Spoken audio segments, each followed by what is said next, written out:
Ni hao! I'm Noah from Techno Buffalo. To all of our Chinese-speaking friends out there, I hope I didn't mangle that too badly. What is going on, everybody? This video is going to serve two purposes. One, it's a review of this here TV set. Two, it's kicking off my series on connected TV, the future of TV watching. What is TV watching all about? What's it going to be like in the future? Are people even going to call it TV watching anymore? Way back 80 or 90 years ago when I was a kid, we had a TV set in the living room. It had an antenna. Actually, it was kind of a two-antenna setup, telescoping. You pulled it out like this. See, like this. I had a lot of practice. And if we had it in the right spot and I moved the antenna the right way, we got, I think, 5 channels. We got the 3 major networks, because back then there was no Fox. We got PBS, and the 5th channel was the local independent channel that showed like wrestling and old cartoons on Saturday mornings, that kind of stuff. Nowadays, a lot of people have cable or satellite in their homes. You can get all kinds of internet TV, Hulu and iTunes content. You can get Vudu and Amazon Video on Demand, all that kind of stuff. You can get Netflix, both streaming and through the mail. You can rent videos, you know, all manner of stuff. You can get mobile TV on your smartphone and your tablet computer and TV in your car, and the list just goes on and on. So what's the deal with TV these days? What are people actually doing? What are some of the ways that you can get all the different options, hardware and software? How can you use your computer or your smartphone or other devices you might already have to get TV content at home and on the go? And, you know, what's the best way to watch whatever it is, whether it's pro wrestling, old cartoons, reruns of Freaks and Geeks, or, you know, whatever it is you want to watch, what's the best way to do it? So we're going to kick things off with a look at this here TV set. It's a Vizio. It's a 22-inch TV. It's got Vizio Internet apps, they call it, which are connected apps that let you do everything from update your Twitter status to watch streaming Netflix on demand through the TV set, through Wi-Fi or Internet. And I'll tell you what, I learned the hard way that being laid up in bed for half of one day and all day the next day with a cold is probably the best way to get a thorough review experience with a connected TV set, because all I did was play with this thing for about 36 hours. So enough out of me, on to the review, let's fire it up.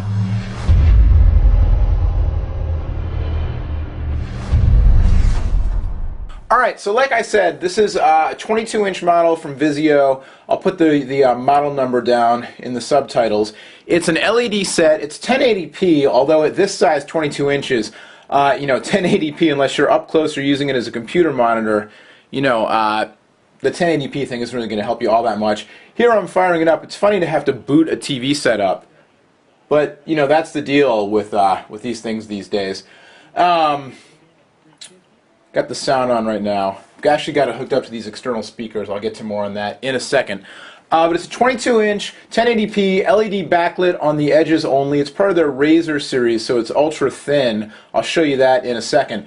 This TV I actually purchased. This was not a review loaner, but I actually bought this over the holidays. It was on sale. I picked it up for $200 plus shipping. The same place where I got it now has it for $270, not on sale. Prices seem to be between $250 and $300, although I'm seeing them on eBay for the $200 mark or lower. So there you go.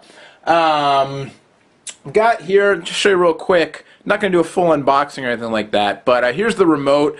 It's got your basic remote controls, plus it's got the transport controls for watching the streaming video and stuff. It's got the VIA button for Vizio Internet apps, and then your standard, you know, keypad layout, all that kind of stuff.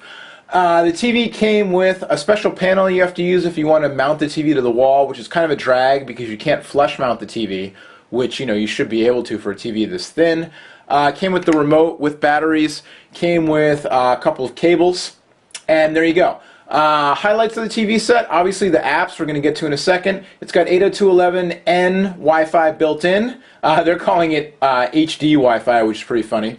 It's also got an Ethernet port built in, a couple HDMI inputs, a couple other inputs, and then analog and digital audio out. Now the audio out is actually a big deal because the speakers on this thing are terrible. The sound is just absolutely awful. You can see I actually have the speakers off right now. So I've actually got my cable box hooked up directly to these external speakers, so you're not going to hear the sound. This is ESPN2 obviously coming through the cable box. I'll show you, or I guess listen you, what the sound sounds like using one of the streaming audio apps. But the speakers, just pretty bad. You know, on a set that's this thin and at this price point, you're not going to expect a whole lot.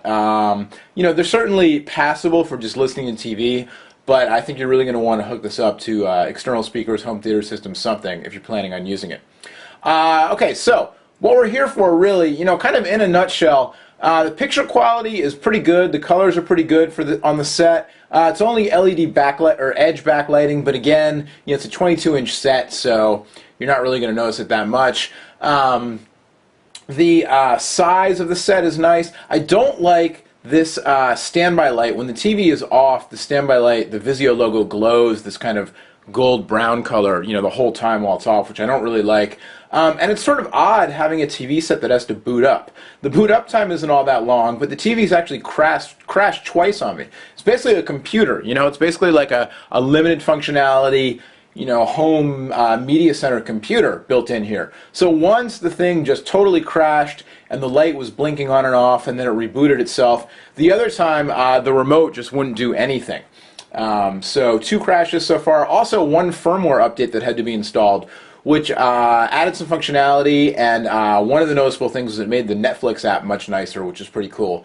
But just kind of funny to have a TV set, you know, that crashes and needs firmware updates and such.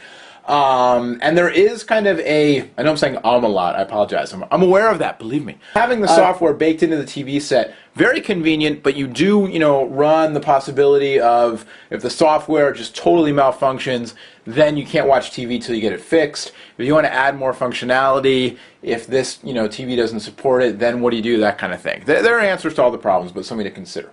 So we'll take a look at the apps down here on the bottom, and we'll start off with where this thing actually starts off when you load it up. So the HDTV settings, we quickly went through, whoops, guess we hit the wrong button there. Quickly run through here. These are just your settings for the set. You know, assigning your inputs, widescreen mode, closed captioning, all that kind of stuff. One thing to mention on the audio panel, there's a setting for lip sync.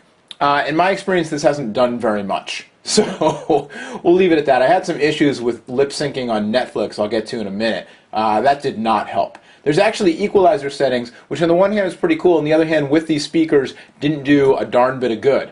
But I guess if you were outputting to, you know, a home theater system or external speakers, could come in handy. I mean, they are. When I ran it through the external speakers, they did help. You know, it was noticeable. And if you're using the Rhapsody app to stream audio, I could see where that could be helpful. Otherwise, you've got your basic settings here, sleep timer, all that kind of stuff. Network capabilities, like I said, 802.11n Wi-Fi built in, as well as an Ethernet jack in the back. I've been using the Wi-Fi only. I have a pretty fast, I mean a decently fast cable modem connection, and I don't even have an N Wi-Fi network set up right now. This is running on a 802.11g network, and I haven't had any trouble streaming video, streaming 1080p video from Voodoo, anything like that. I got to get one of those designs shaped into my head.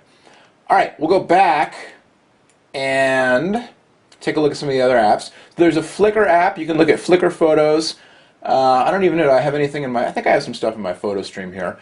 These are all Yahoo TV widgets, and so to get into these widgets, some of them you don't have to sign into, but the Yahoo related ones like Flickr, you have to sign in with a Yahoo ID. So here's some of the photos in my Flickr stream. We don't need to go into those, but basic, you know, Flickr functionality, you can explore different people's sets, that kind of stuff, look through your contacts and your groups.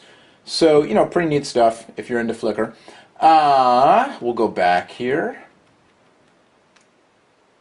And there's not an easy way, actually. I'm sure there is. I've actually had a little bit of a problem. There we go. Hit the menu button, get us back to the widgets. Yahoo News, if you're into doing that. Rhapsody comes with a free trial, or you can stream your Rhapsody music through. There's a Facebook widget, which I'm not going to go into all the widgets here, but some of the popular ones. Facebook. The Facebook widget is actually pretty good. I don't know why you'd want to deal with Facebook and Twitter on your TV set personally. I think most of the people who'd want to use something like this on a TV are going to have a smartphone or another device around that it makes more sense on. Because when you, now that content, I don't know, it's on TV, but I don't know if that's appropriate for our audience here. So there's my wall, and if I want to enter a status update, one of the drawbacks here is that I have to use the virtual QWERTY board and click through on the remote to enter things in. So if I want to enter the quick brown fox and jumped over the lazy sheepdog, I'm going to have to do a whole lot of clicking, and I might get BlackBerry thumb by the time I'm done. So for reading, your Facebook wall or your Twitter stream or whatever, kind of handy, I guess, if you're into that whole thing. But for entering text, I don't see, the value in it personally. That's why QWERTY remotes are becoming more popular. Here's the Netflix app, and this was actually one of the main reasons that I was interested in this set. The TV guide is just kind of a viewing guide, but if you have a cable box with a viewing guide built in, that's going to be more useful for you. Yahoo Finance, there's some other Yahoo widgets. We'll talk about those a little more. The Netflix app is one of the reasons that I was most interested in this set. And the Netflix app actually works quite well. And with the update, after I installed the firmware update on the set, the newer version of the Netflix app is actually really handy because it lets you not only stream stuff from your instant queue, but you can actually search